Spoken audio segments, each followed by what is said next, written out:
বাবার ভুলের জন্য ক্ষমা চেয়েছেন উপদেষ্টা আসিফ মাহমুদ। বাতিল করেছেন এলজিইডি মন্ত্রণালয়ের ইস্যুকৃত বাবা বিল্লাল হোসেনের লাইসেন্স।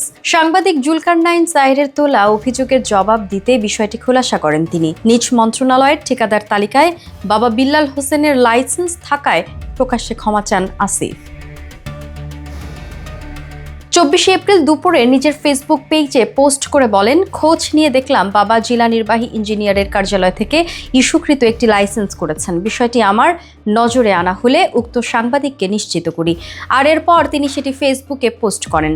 জুলকারনাইন সাহিরের ফেসবুক পোস্টের বরাতে সংবাদ মাধ্যম খবর প্রকাশ করায় নিজেই আলোচনা, সমালোচনা ও বিতর্কের ব্যাখ্যা দেওয়ার প্রয়োজন বোধ করেছেন বলেও জানান এই এলজিইডি মন্ত্রণালয়ের উপদেষ্টা। আসিফ মাহমুদ বলেন, রাষ্ট্রের যে কোনো ব্যক্তি ব্যবসা করার উদ্দেশ্যে যে কোনো লাইসেন্স করতেই পারে, তবে আমি সংশ্লিষ্ট মন্ত্রণালয়ের দায়িত্বে থাকা অবস্থায় বাবার ঠিকাদারি ব্যবসায় জড়ানো স্পষ্টভাবে কনফ্লিক্ট অফ ইন্টারেস্ট। বিষয়টি তাকে বোঝানোর পর বাবার আবেদনের প্রেক্ষিতে ইতোমধ্যে লাইসেন্সটি বাতিল করা হয়েছে।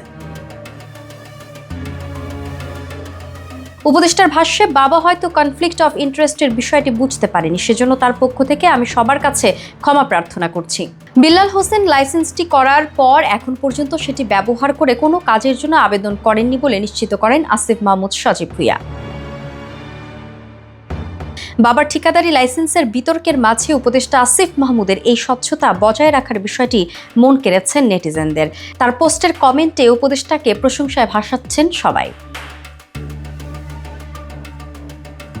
এর আগে 23 এপ্রিল আসিফ মাহমুদের বাবা স্থানীয় সরকার, পল্লী উন্নয়ন ও সমবায় মন্ত্রণালয়ের ঠিকাদারি লাইসেন্স নিয়েছেন বলে দাবি করেছিলেন অনুসন্ধানী সাংবাদিক জুলকারনাইন সাহির।